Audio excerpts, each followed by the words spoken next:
And welcome back. Welcome back to part dose of our getting some things aired out and on the table of negotiation here between bands and between nightclub owners, concert promoters, agents. We're putting all that stuff on the table here just in the last 2 or 3 weeks. I think this is week 3 or 4 of this kind of video series. So today, this part right here, right now, is going to be from the agents. We're talking from the agent's perspective now. I reached out to all of the major booking agents in the Mid-Atlantic that I am familiar with and the guys that I've done business with. Some guys I haven't done business with, but we know each other. We have a common business relationship. We exchange information, all that kind of stuff. From Ocean City to Cumberland, Maryland, you know what I'm saying? And from Philly to Richmond. You know, that is the area that these agents represent predominantly. I mean, some of these agents book all up and down the East Coast, you know, and all, you know, east of the Mississippi. I mean, there's really no limits to some of these guys because they're really that established and been around that long. But I asked them to give me 3 comments that they would like to share toward the bands that they work with. Again, we're doing this in an anonymous manner because of the obvious conflict of interest. None of these guys want any kind of bad blood or drama, you know, brought to the table, because that's not the purpose of these videos. The purpose of these videos is to bring us all together and to try to find a better, more efficient way of doing what we're doing here in the Mid-Atlantic. So these are the comments. Some of these guys came back with 8 or 10 things. Some of these guys came back with 3 things, you know. We're not going to get to all of them because we'll just never fit it into a 10 or 15 minute format. So let's dive right in, you know. So this agent is saying, when opportunity knocks, answer the door. That never makes sense to me why you wouldn't do that. And I know what he's getting at. He's getting at, you know, if you are A, B, or you're a band A, let's put it that way. I'm talking in hieroglyphics here. My apologies. If you're a band A that's been trying to get into this A-rated venue for a year, and they finally come to the table with a last-minute cancellation, and they called and said, hey, they call the agent, do you have anybody that can cover for us this Saturday? It might be Wednesday. The agent says, yep, I got just a band for you. He picks up the phone, he calls you. And you're like, oh, well, man, this Saturday we already had marked off and this, that, and the other and everything else. Okay, well, then this is where you got to ask yourself some real hard questions. Do you really want to grow your band, or is your band just a hobby for you that you want to do 2 or 3 times a month, and you're really getting into this A-rated room really isn't that big of a priority to you? Because if you respond to that agent and you say, nah, sorry, we're not available, that's exactly what you're communicating to him. And that's exactly what you're communicating to the venue. Yeah. Big breaks are never convenient. Let me say that again. Big breaks are never convenient. I used to compare it to having children. Children are never convenient. You know, how many of us parents have come home from work one day and our daughter or our son has a permission slip for a field trip and needs $300 the next day? And it's like, you've known about this for a month and you're just telling me now? You know, I mean, it's the same kind of scenario. Big opportunities are never convenient. You know, they always come at an inconvenient time, and it's going to take a sacrifice of moving your schedule around and that sort of thing to make it happen. Look, if you're on a family, or if you have a family vacation planned, or you're on a family vacation that you've been planning all year, and this is the only time your family can get out of town, all right, I might give you a pass on that, you know, because family's important. But if you're not doing it because, you know, you want to go to your grandmother's, you know, birthday party or some kind of goofy stuff like that, or you're just lazy and don't want to do it because it wasn't planned, how can you ever step into the door of opportunity if you're not standing there knocking? And I say that all the time to bands. You got to be at the door of opportunity knocking all the time. Yeah, it might be locked, and they might be yelling on the other side of the door saying you ain't never getting in. Not by the hair of my chinny chin chin. You know what I'm saying? But as long as you're standing there knocking, sooner or later, if you're consistent in that, the door's going to open and you're going to be the first guy in line to walk through that door. Super important that you take advantage of every opportunity you can in this business, because, man, luck plays such a huge part in getting those big breaks. Don't miss your break. This agent is also saying, I've had many bands tell me that they're worth $2,500 to $3,000 or more. But the formula is super simple, and it's a thing that I've been preaching for the last couple of weeks, is your value is dictated by how many people you put in the venue and by what they're charging for the cover. So, if you can only put 100 people in the venue and they're charging $5, guess what? You're worth $500. That's just kind of the way it works. You can escalate the math or de-escalate the math any way that your situation is dictating, but that is the basic bottom dollar truth. And this next statement was repeated by every agent I talked to. There's about 8 or 10 of them here. A video demo has become the new standard for entering the game of entertainment. If you don't have a professionally shot video, promo video, man, it's going to be real tough, to break into, the cover band scene. Yeah, you might be able to direct book your local little 7,500 seat, sports clubs at the end of the block. But if you want to get into those high B rooms, those A rooms, the casinos, the big outdoor festivals, stuff like that, especially the corporate scene, because the agents that book the corporate scene, those cats use your promo video to sell you to a client who's never seen you before. And that client might have a $10,000 budget. You don't know. That's what you're paying the agent for. They're the ones that open those kind of doors of opportunity. Are you there knocking? A promo video has got to be part of your marketing package. At the very least, have a ton of iPhone videos on your social media. Every one of these agents, when they're selling you to their clients, the first thing they do is go to your Facebook profile. The first thing they do is go to your Instagram profile or your YouTube channel. They want to see who you are in action. They want to see people supporting what you do. Make sure when you shoot your video promo, you don't shoot it to an empty room. Get all your friends out, do it in the room that has the best light rig, because that always makes video look great.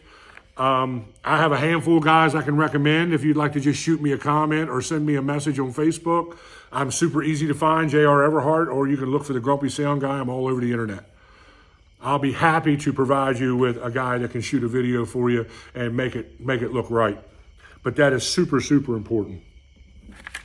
And these next handful of comments is just kind of a cluster of comments that I took bites from each guy that had responded here, because there's a lot of information here. And like I said, we're not going to get to it all. Trust issues between the band and the agents. That's always a hot button subject, because every band has a story about a bad agent the same way everybody has a story about a bad customer service phone call. Everyone has a story about a bad experience at the DMV. Let me just let you in on a little secret. The music industry is no different than any other industry. There are bad people here and there are good people here. Try to gravitate toward the good people. Now, you might have to go through 2 or 3 bad people to get to the good people, but if you keep fighting, I promise you'll find them. Then you'll have someone you can trust. One agent said that he has seen agents pitting their own bands against each other. Look, healthy competition is one thing. I'm all about that. But when you're throwing mud at each other and you're saying nasty, ugly things at each other, all you do is tear down the image of your brand. All you do is tear down the image of your... every time we see a celebrity, hop on some tabloid cover and talk smack about another celebrity, the first thing we think is, man, that was really not cool. That was very insensitive to the other person's, feelings and that sort of thing. And you know what? We don't always know what's going on inside, the background of some of these other guys that we're working with in the scene. So why don't we just kind of keep our comments to ourselves? And if you're an agent that's doing that, trying to create some kind of competitive thing between your bands to go to the next level so you can make more money, that is a super dangerous plank to be walking, because that can easily backfire. And I've seen this personally, backfire in your face. You lose both bands. They end up going with another agent because they start talking to each other and realize you're the problem, not them. So make sure you kind of think that one through. Had several agents tell me that agents used to work together more across multiple rooms, sharing bands and co-booking rooms. I can remember, 30 years ago, 25 years ago, in my metal days where we were playing the whole, all original, venues and the metal circuit, that was very common. It was very common for us to be working for whatever the big agent was in the city we were working for. It was just being co-booked through our agent. It was very common practice. And what some of these guys are telling me now is that that's not so much, that some of these agents are holding the venues hostage. So if you're a venue owner who has an agent that is exclusive to your room, make sure you inject some accountability into that, because if you want to hire cover band A in your room and they're signed with the agent across town, make sure that you're talking to your agent to reach out to their agent to make it happen, because you're the one that benefits from having that band in your room. Don't let the politics of booking agents get in the way of what you need to do and what's best for your room. And sadly, some of these venue owners are absolutely bamboozled by a smooth talking used car salesman kind of agent who just kind of brainwashes him into thinking everything that he brings to him is gold. I would challenge you with this. Look at the numbers on the door and on your register. If that doesn't line up with what the agent is telling you, then maybe you need to switch agents, or maybe you need to encourage your agent to start co-booking with other agents to get the bands that are really going to turn the numbers you want on your door and at the register. When bands are late, when the band is late and takes long breaks, it's hurting the club and the agents more than it hurts the band. Let's just go ahead and take 2 minutes here to talk about this. And I spoke about this briefly in my 60-second reels today and on the YouTube shorts, what it is to be a professional musician. Listen, guys, this is a job, okay? Even if it's your hobby and you're having fun with it or whatever, at least operate in a professional manner. You know, when you're on stage, you're representing the bar. You're representing that event and that event a promoter. You know, you're representing the agent that booked you in said venue or event. Kind of have some respect for that. Some of you guys let your egos really get in the way of being real professionals and being people who are really getting it right. Treating the staff right, you know, tipping your waitresses, you know, having a smile on your face when you walk in the door, being nice to the house sound engineer, even if he's not that great of a sound engineer. Look, this is all the venue can afford. You know, you get what you pay for. I'm in the production business. I can talk about that for another hour. Be nice to the guy. He's doing his best. If his skill set is minimal, help him out if you know better. You know, be nice and be gentle. Don't walk all over his ego. But, you know, try to help the guy out. Give him a little gentle nudge in the right direction and, you know, be part of the solution to the venue's problems instead of just running your mouth and throwing a temper tantrum because you're not getting your way. And if you're in a middle market cover band, let me just deflate your ego real quick. You're in a middle market cover band, okay? You're not Motley Crue, the Rolling Stones, or Led Zeppelin, okay? You're in a middle market cover band. Now, you might be the best cover band in your area. Super mad respect, man. Rock it on. I got nothing but respect for you. But check your friggin' ego at the door. Because the people you're working with in this club are just common people just like you that are trying to make a living. Treat them right.